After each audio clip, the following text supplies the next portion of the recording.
સુરતમાં સરકારી નકલમાં બોલતી 2000 કરોડની જમીન ખાનગી વ્યક્તિને રાતોરાત પધરાવી દીધાની વિપક્ષની ફરિયાદ સાથે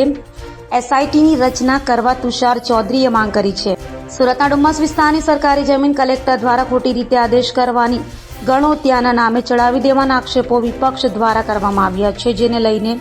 રાજ્ય સરકાર અને કેન્દ્ર સરકાર સુધી હવે આ મુદ્દો ચર્ચાસ્પદ બન્યો છે. ત્યારે વિપક્ષ કોંગ્રેસના ધારાસભ્ય અને માજી કેન્દ્રીય રાજ્યમંત્રી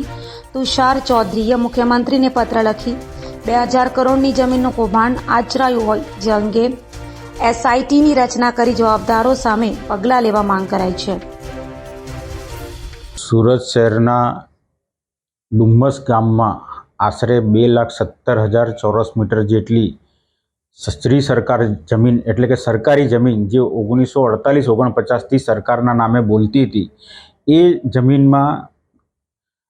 ખાનગી વ્યક્તિનું નામ ગણોતિયા તરીકે દાખલ કરવાનો હુકમ જે તત્કાલીન કલેક્ટરે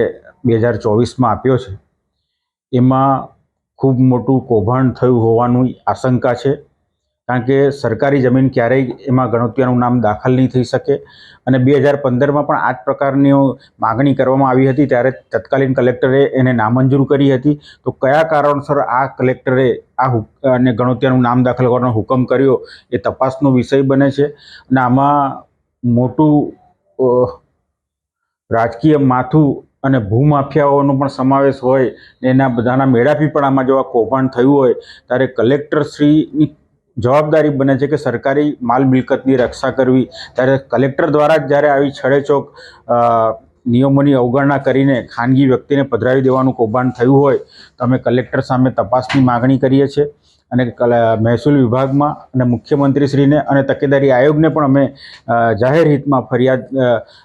અમારે સાથી અમારા પ્રદેશ મહામંત્રી દર્શન નાયક સાથે સંયુક્ત રીતે કાગળ લખીને અમે આજે ફરિયાદ પણ અમે 4 જગ્યાએ કરવાના છે. અને આમાં સત્ય બહાર આવે અને સરકારને 2000 કરોડનો ચૂનો ના લગાડી જાય એના માટે અમારી આ લડાઈ અમે અવિરત ચાલુ રાખીશું અને જરૂર લાગશે તો વિધાનસભામાં પણ આ પ્રશ્ન અમે ઉઠાવીશું.